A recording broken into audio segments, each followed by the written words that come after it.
Hello and welcome to our broadcast. I'm Steve Bonta, Executive Senior Editor of the New American Magazine. And today we're going to have another interview with one of our other senior editors who is a long time established writer and contributor and editor and all-around scholar and researcher for the New American Magazine and the John Birch Society. He's been a part of our staff for decades. I will ask him how much. His name is Bill Jasper, and to many of you, he will be a very familiar name. And we're going to be talking a little bit today about the sort of the history of the modern global environmentalist movement. I don't think there's a human being alive on the planet, at least on our side of the fence, who has more knowledge and more experience in this than Bill Jasper. He's been reporting on this since before it really became a thing in the mainstream news media and everything else. We just got finished a few weeks ago with our live coverage from Sharm el-Sheikh, Egypt at the COP27 Global Climate Conference. It's more or less become an annual event now. But many years ago, Bill was one of the very few non-sympathetic reporters who got to go to the very first one of these in Rio de Janeiro, Brazil. So I'd like to welcome Bill. So to get right to the topic, 30 years ago, a little more than 30 years ago, June of 1992, if memory serves, you went all the way to Rio de Janeiro in Brazil to participate in what was then called the Earth Summit. No, not participate, to report on the Earth Summit for the New American. In fact, I have here a relic of that long bygone era. This is a rare copy of the original New American back from the days when the printed word was still king. And this is chock full of Bill's insights and experiences at the Rio conference. So to start out, I mean, many of our viewers and readers, probably are too young to remember these events. I'm unfortunately not too young, and neither are you. But for many people, this is almost prehistory, 30 years ago. And in hindsight, we can kind of look back and say, yeah, that really was a watershed moment, because it kind of set the dials for what's become the international global environmentalist movement that we're going to talk about.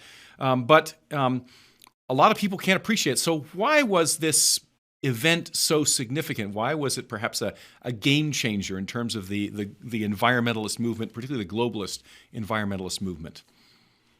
Well, it was, first of all, the largest UN event that had ever taken place, largest in terms of the number of heads of state who came there and who participated in it, in terms of the largest delegations of diplomats and government representatives, and for the number of journalists that came there. It was, I forget how many it was, but some counts it was over 15,000, some said over 20,000 journalists.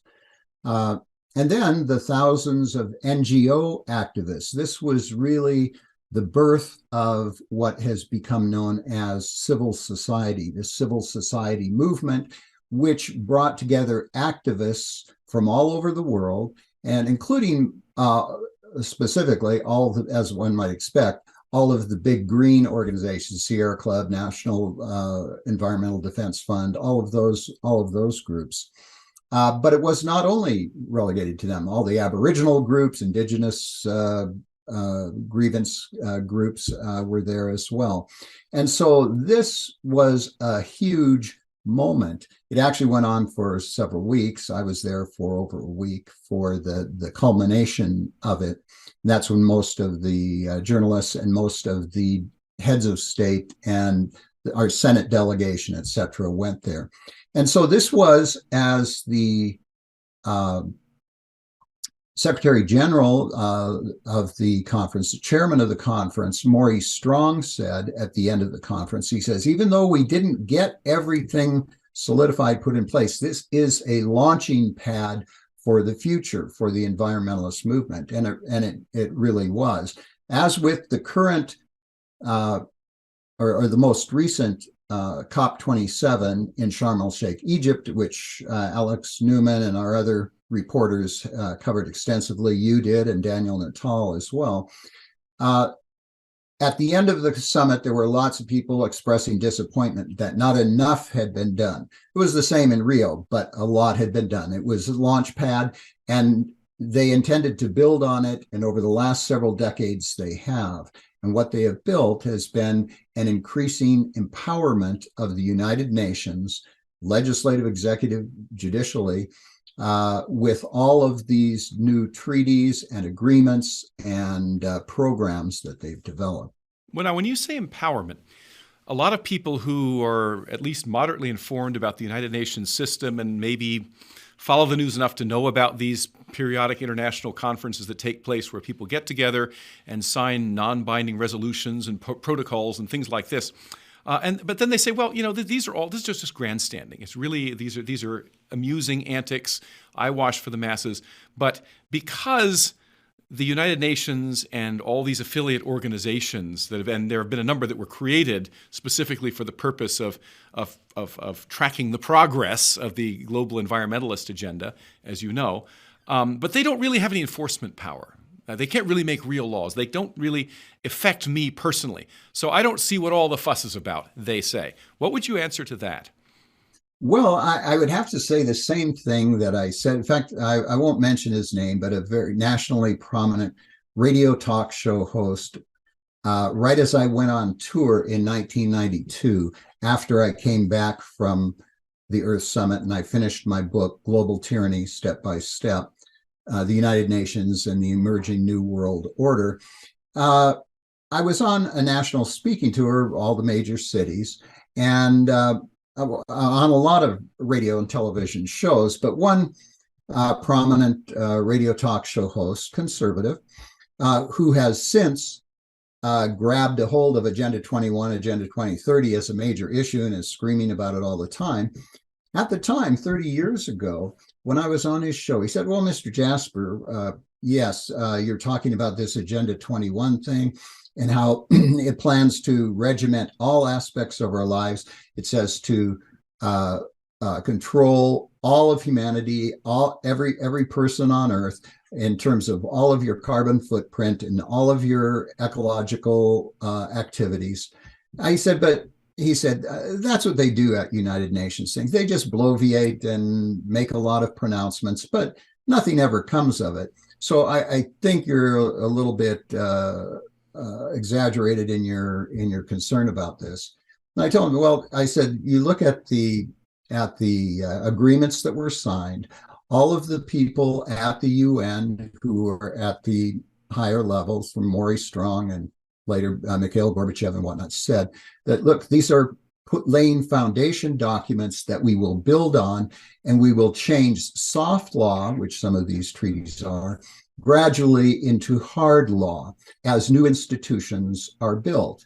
And it would not be a serious threat to us because no external power, the United Nations least of all, or any other external power, could really force any of these things on the United States of America unless we were being betrayed from within. And that's where in my books and in my articles and whatnot, I've focused a great deal on, and that is that many of our leaders, Republicans and Democrats, for the last 50 years or more, since the founding of the United Nations in 1945, and even before that, have been promoting the idea that all nations need to give up their national sovereignty, including the United States. And we have to gradually accept more and more globalist intervention at the regional and at the global level. And particularly with regard to environmental issues, they say, well, pollution doesn't stop at the borders. So, and neither do refugees, neither do plagues. So we have to give up our national sovereignty and pool it and work together. And so you have organizations like the Council on Foreign Relations, the Trilateral Commission, the Brookings Institution, the Brennan Center, all of these organizations, think tanks and globalist promoting groups, the World Economic Forum, most especially, promoting these ideas that all nations need to give up their sovereignty bit by bit, and we have to accept more and more global community standards. And so we are seeing this under both Republicans and Democrats, where by treaties binding us under the World Trade Organization, under the under the World Health Organization, under the International Monetary Fund. We are having Not to less and mention the less. Kyoto Protocol and the Paris Accord. Right, right. And we have all of these environmental and social regimentation programs are increasingly encroaching on our lives. And we are told by our leaders at the national level and even at the state level, well, we can't do anything about this loss of our sovereignty because we've signed these agreements and we have to go along. We're bound by them.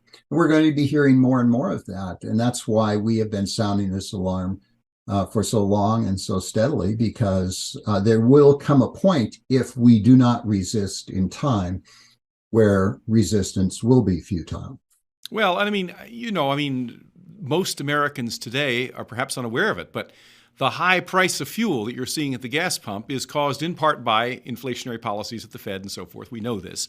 But it's also being exacerbated, greatly exacerbated, and along with it, the various shortages that we're starting to experience by deliberate policymaking that began, in the case of the current administration, on day one, when the first thing he did when he walked in the Oval Office was cancel the Keystone Pipeline. And he did it because he believes that America should be beholden to the requirements of the Paris Accord, cut CO2 emissions, greenhouse, all this stuff. And what ordinary Americans think, doesn't matter. So no one's actually forcing Biden to do these things, but he's doing them anyway. Because like people like former Senator John Kerry, who of course was at the very first Rio meeting 30 years ago, and was at Sharm el-Sheikh a few weeks ago. Al Gore, who was there. I guess I'd like to hear a little bit more about him in a minute, but all these people and many other sympathetic voices, not a few in the Republican Party, particularly among the so-called rhinos, who believe that cutting carbon emissions is an imperative. And this is, and how do we get away? No one's even talking about that as little as 10 or 15 years ago, at least not in the general. I mean, everyone today has heard about carbon emissions and about how we need to somehow come to grips with this problem. And this is something that even a decade ago was just not even a mainstream issue. And now it's not only mainstream, it's driving policymaking at the national level. And the people who are now making the laws and the regulations and signing the executive orders, in effect kneecapping our entire energy production system, with result in shortages and high prices and all that, are acting at the behest of their international masters, even though they don't technically have to. They're not being cowed into submission by a global military and a global police force and a global taxation. But at this point, that's not how the system works. And it's a very hard sell, at least it's been my observation over the years, it's a very hard sell to show Americans how this is happening, that the power, the sympathetic, persuasive power of this soft law system is at once more insidious and perhaps in the long run threatens to be more permanent than any maybe literal global dictatorship could be, at least in the short run. Although ultimately we'll end up with that anyway. But it's just, I just marvel over 30 years how much things have changed. Right. And as you point out, it's really that 30 years, the first 20 years, there was a huge buildup for getting to their tipping point where they could have it pervasive enough that everyone was being marinated in global warming, climate change propaganda on a daily basis. And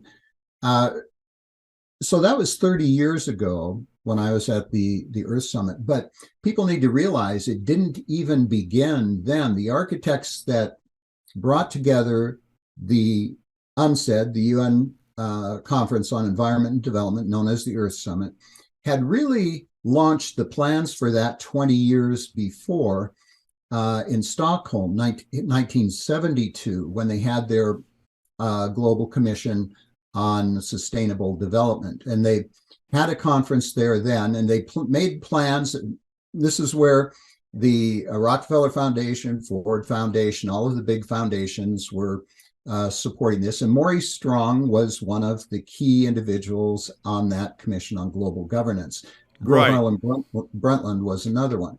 So then you move forward 20 years to 1992, and now it's 50 years going back to Stockholm. So they've had 50 years to plan and plot and plod along this trail. And a very key point in this at the Earth Summit.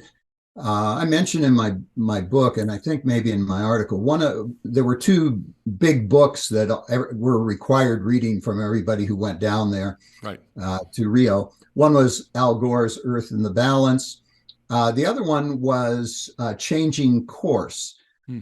which was the work of Stephen Schmidheine and the Council Business Council for Sustainable Development, which has now been renamed the World Business Council for Sustainable Development, which is 200 or 300 CEOs of major corporations from Walmart and Microsoft and Amazon to Unilever and Nestle's and many of these other major corporations.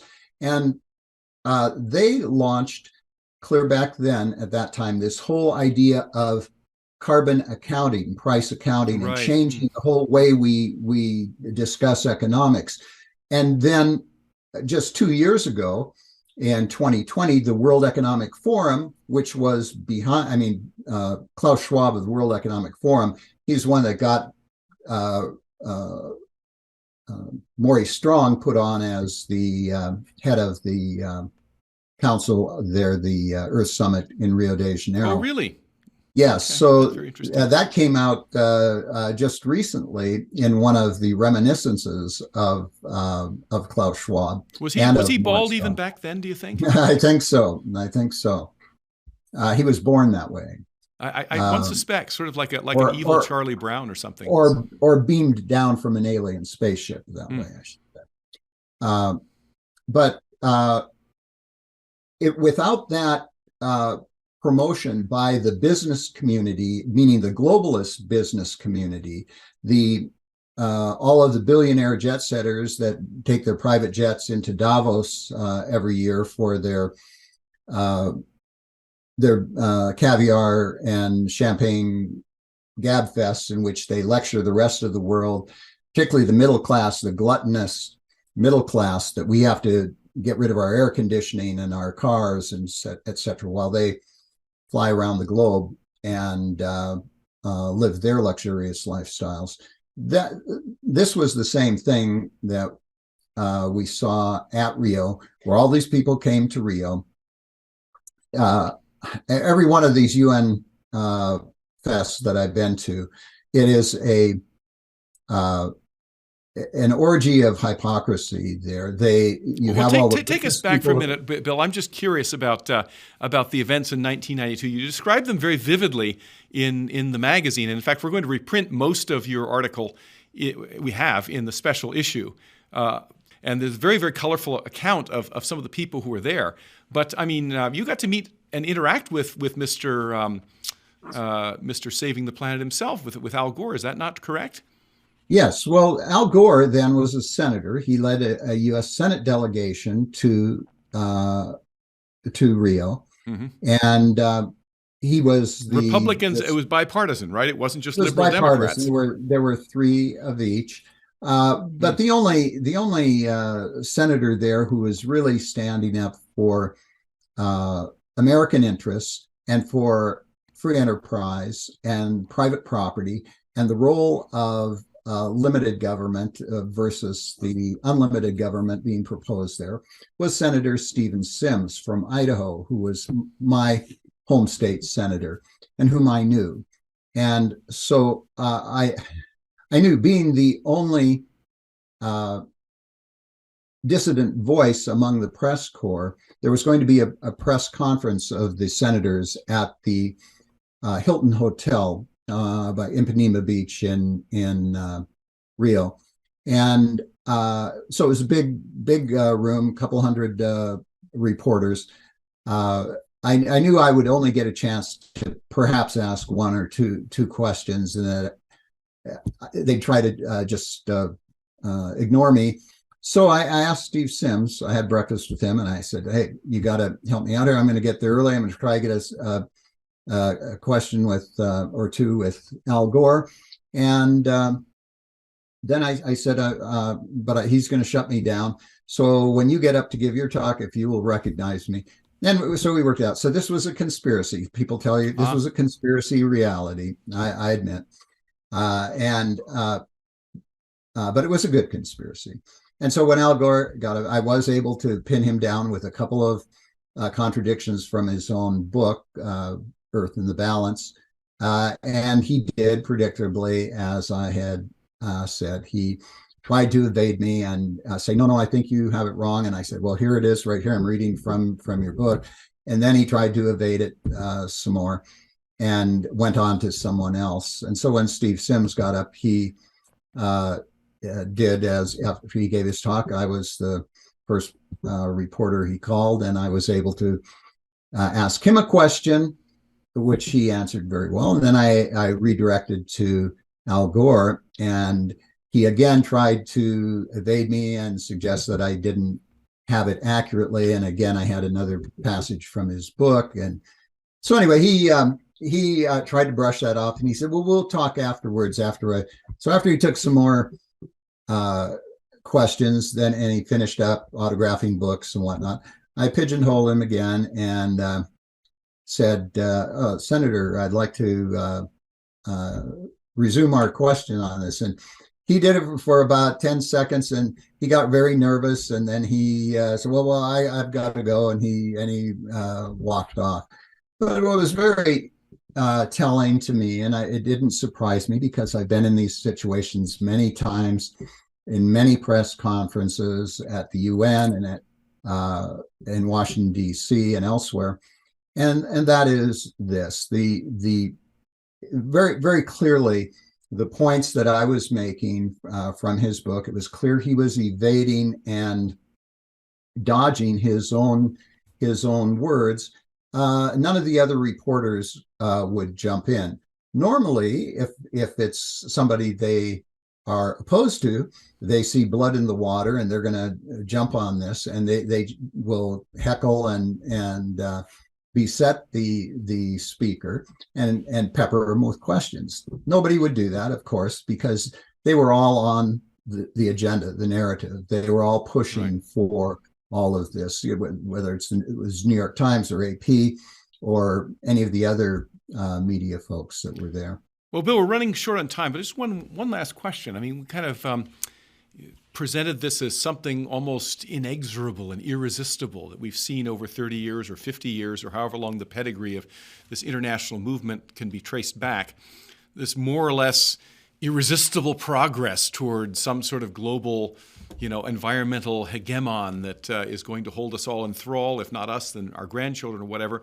But that's not what we're all about here at the Birch Society and the New American. We believe in not just fighting back, but in winning, in finding a winning strategy to reverse, and in this case, to disentangle the United States from all of this webbing that's already been set up. The cobwebbing that's increasingly holding us hostage. That's a mixed metaphor, isn't it? Well, anyway, what would you counsel Americans to do? How do we get ourselves out of this environmental mess at this point? Well, one of the things that distinguishes us from many of the others who share our sympathies on this is that most of the other conservative free market groups or whatnot are trying to answer each one of the new arguments, the so-called scientific arguments that are being put forward about global warming is going to cause the oceans to rise, it's going to cause all of the frogs to die, the polar bears to die, etc. And it's important to debunk many of these things, particularly about the carbon dioxide. Carbon dioxide is not a poison. It's not a toxic gas. It's the gas of life. It's essential. And we are not facing inordinate amounts of carbon dioxide. Many scientists think we're right now, in the epoch that we're in, we're actually carbon dioxide starved, that we would be much better off at higher levels. But those are all things that we've reported on and we've interviewed many scientists on. But it's a losing game if we just are always trying to debunk all of their phony arguments, because those are just a cover, a pretext for what the globalists, those who are pushing this, are really after. They're after total control, total government. And they are using not just all of the global warming arguments and the biodiversity arguments, et cetera. They have been able to buy off thousands of scientists. Literally, they've set up all kinds of different institutes and think tanks around the world. And within governments, they've been able to place their people. Right. And so if we simply try to answer each one of their new arguments as they come up, it's a losing game. They have more brain power and more money power invested in that. So what we've been saying all along is, look, these are pretexts. The globalists are really pushing for world government, and a world government that would be as tyrannical, more tyrannical than anything we've ever seen on this planet. So their main vehicle for implementing this that they've been building since 1945 has been the United Nations and all of its panoply of organizations and agencies. So at the John Birch Society, the New American Magazine, we particularly focused on that key issue of getting us out of the United Nations. The United Nations is not reformable. Many conservatives say, well, we just have to reform the United Nations. They have to get out this false romantic idea out of their heads that the United Nations is a parliament for discussion. It is not. It is an organization for subversion and control. And so every year, legislation is introduced to get us out of the United Nations and cut off funding from the United Nations. And ultimately, that's the hard truth that many people aren't willing to look at and to consider. And if they don't, we are all in peril, because that is going to be essential. And it should become more and more evident as time goes on that the UN is accruing more and more power. And many of these other groups, like the World Economic Forum, which incidentally, when it issued its Great Reset, it had already entered into a strategic agreement with the United Nations. Klaus Schwab and UN Secretary General Antonio Guterres signed that in 2018, I believe. Here's a private organization, signed a strategic agreement with the UN, and they have a special arrangement with them. And so Klaus Schwab or leaders of the UN, they can actually, leaders of the World Economic Forum can interact with the UN on a privileged basis and implement their plans through the UN. And so if people are opposed to the Great Reset and the World Economic Forum, they better realize that there is this really devil's bargain, an evil connection there between the World Economic Forum. All these groups are cross-pollinizing and, interconnected. Absolutely.